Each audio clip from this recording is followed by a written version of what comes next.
Hey yo people, what it do, y'all? So, Death Metal issue 2 is kind of fun. It really is. It really is a fun story. And let's just sort of get into it. So, the first page is sort of golden because it almost feels like it's a parody of Batman. Like say Lego Batman, cuz I'm Batman and whatnot. Because we have a version of Batman called Batum. And this is, I guess, if Bruce acquired the powers of the Atom, or pulled a Red Death and tied the Atom to something and drove him through the Speed Force and fused with him. Don't quite know. Probably stole his suit. Who knows?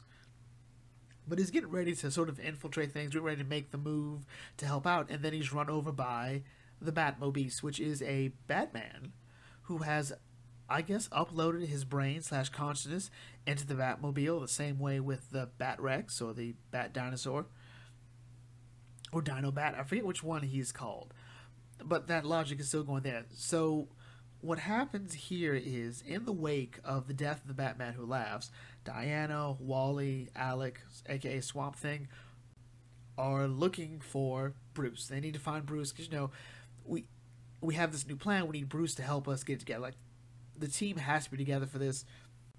So Diana says he's probably at the Valhalla Cemetery. So the Valhalla Cemetery is a cemetery for heroes. I guess superior community. And it's a closely guarded secret, protected by magic, science, and a rotating honor guard. And because it's also a cemetery, since Batman has a Black Lantern ring, it would make sense that Bruce would want to go there to recruit other heroes. So they get there, they're able to find it, and it turns out the new Guardians, or the current Guardians, are members of the JSA. We have Dr. Fate, we have Alan Scott, the first Green Lantern, we have Jake Garrick, the first Flash, we have Wildcat, who's not looking as buff as usual, but you sort of understand it, and Bruce is here. And Bruce seems very someone just trying to find somebody, whether it be Liberty Bell or Phantom Girl or Uncle Sam, the Spirit of America. And he really just, he seems very distant and very focused at the same time. Like, he's not listening to anyone. He's just very sound getting this, and even Hex is like, eh. So Diana, she tells the plan, and Bruce is like, so what you did, killing the Batman Who Laughs, was a mistake, because whatever plan he's got now, he's got a plan. All right, death was definitely not going to stop him from it, which makes sense that Bruce would know this. The Batman Who Laughs is a fusion of Batman and the Joker. And Joker should have died at least 100 times through his own actions, let alone what someone else has done.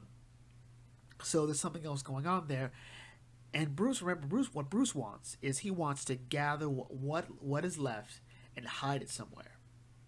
Diana's like, that's not good enough. We have to do better. We have to strive to be better. Go for more, which is what this plan is.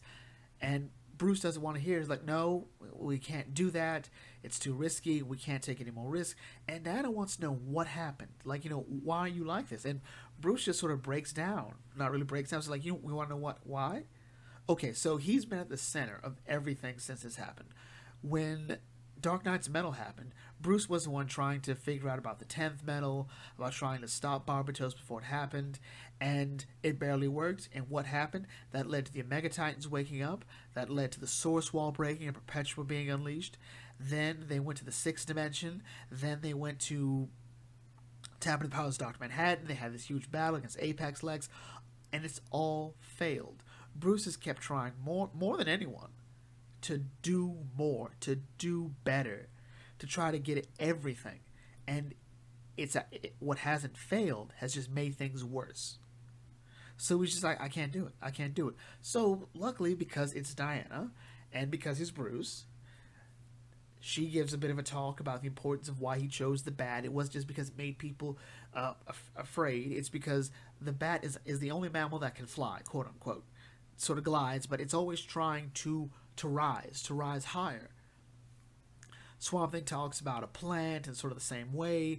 Hex sort of swears at him and uses less metaphor, and apparently that does it. That's enough for Bruce. Like, fine, okay, we got you. So they want to go to New Apocalypse to rescue their friends.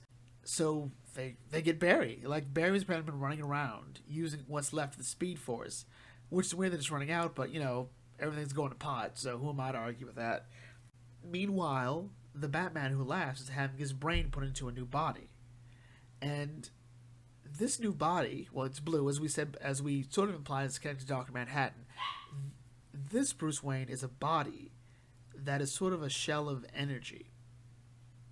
And when he sort of comes together, you can sort of tell it's Dr. Manhattan based. It even has the blue Manhattan speech bubble. So as he's trying to get himself together, he gets a call from Perpetua. Perpetua gives us a rundown as to exactly what she's been doing. She just took down Earth 30, and she sensed something was going on. Like, something weird happened. Maybe she sensed the Batman who laughs death. Maybe she senses this new body. We don't quite know, but the Batman who laughs says, oh yeah, nothing happened. Everything's fine down here. She reminds them that she's concealing them from the Hands, the beings like her that were the ones that trapped her into the Source Wall in the first place, because she was using Crisis energy to create the multiverse. And that it's very important that they finish this before the judges show up. To which Batman laughs, goes, yeah, sure, gotcha, boss, I'm on your side, we're good. As soon as the connection's kind of like, okay, so we were never really on her side, I know what's coming, I know Diana's going to try to, restart the multiverse. Like, I plan to do that too, in my own way. It'll be fine, but my powers aren't quite ready yet. So he looks at one of the goblins, the Robin Goblin, so to speak, and he says, look, kid, I sense some darkness in you. Why don't you tell me a story? So the Goblin whispers into the Batman who laughs. He's got like, oh, I like you. I like you to be my new right-hand man. You might be my Robin, my proper Robin. Calls you can be my Robin King. And he says, I'm going to get you a crown. It's going to be awesome. It's going to be cool. But I need to change my form for this too. And so he uses his powers to morph into the Darkest Night. Not to be confused with Blackest Night, which is a very cool, very interesting, very scary Green Lantern event. Meanwhile, Batman and company are on their way to find a rocket made by Toymaker, who, it's interesting the Toymaker seems to be so on point for this, because in the beginning of Dark Knight's Metal, he set up a special robot for the Justice League to escape Mongol, and now he's made a robot/spaceship that can get them to New Apocalypse. And Dennis is going to be like stealthy and subtle. Batman's like, you've never met Toymaker before, have you? And it turns out this robot, this spaceship robot, is the Batman Superman sequel model, the Batman Superman Wonder Woman spaceship robot. And that's how the comic ends. Death Metal issue 2 is, it's still the story going at a pretty slow and steady pace. Like, it's not agonizingly slow. We're still seeing all the pieces moving. Everyone's doing something. We couldn't spend too much time with Batman sort of wallowing in self-pity, because it's not really wallowing so much as he's set on one course of action. Diana keeps going, and that's great. She's moving the story along from the hero's perspective. From the bad guy perspective, well, it's still the Batman who laughs, it's still Perpetua. These two are still carrying the story on. What is more interesting to me is not just the occasional evil Batman, which just sort of exists here. I would have preferred to see, like, a multiverse of evil Trinity members, but we didn't get that. Well, we saw it a bit in Dark Knight's Metal, but not enough, in my opinion. So that compared with who survived. Last issue, we saw Sergeant Rock, we saw Mongol, we see that Swamp Thing has survived to an extent. Harley was always going to survive. Popularity saves everything.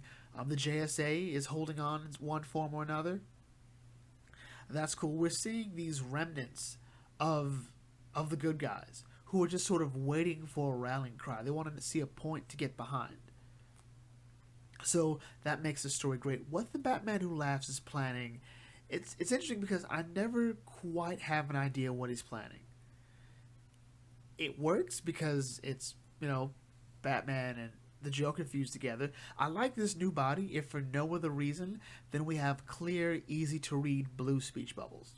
I love that. So now we know they're heading to New Apocalypse to help out. The question is, what will wait for them? What awaits them on New Apocalypse? Will that be what kicks the story, or are we going to really kick the story into gear after we go to New Apocalypse, after we get everybody? What's the what's this new Groblin's secret? What story had the Batman house going, oh, yeah, I can't wait to find out. I'm expecting this to be a regular 10 issues, so it's still too early to really set the mark on anything, but we do know one thing. The heroes have been failing a lot. This is their only chance to really get that win in.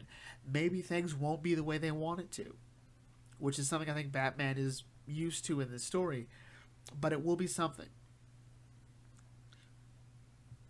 Yeah, that was stupid. Anyway, with that, Mal brings the video to close here. If you're new to the Bug Think Tank, feel free to like, comment, share, subscribe, check out some other videos, and I'll catch you all later. This is the Bug Think Tank signing off. Thanks for watching, and as always, may our fandom serve you well.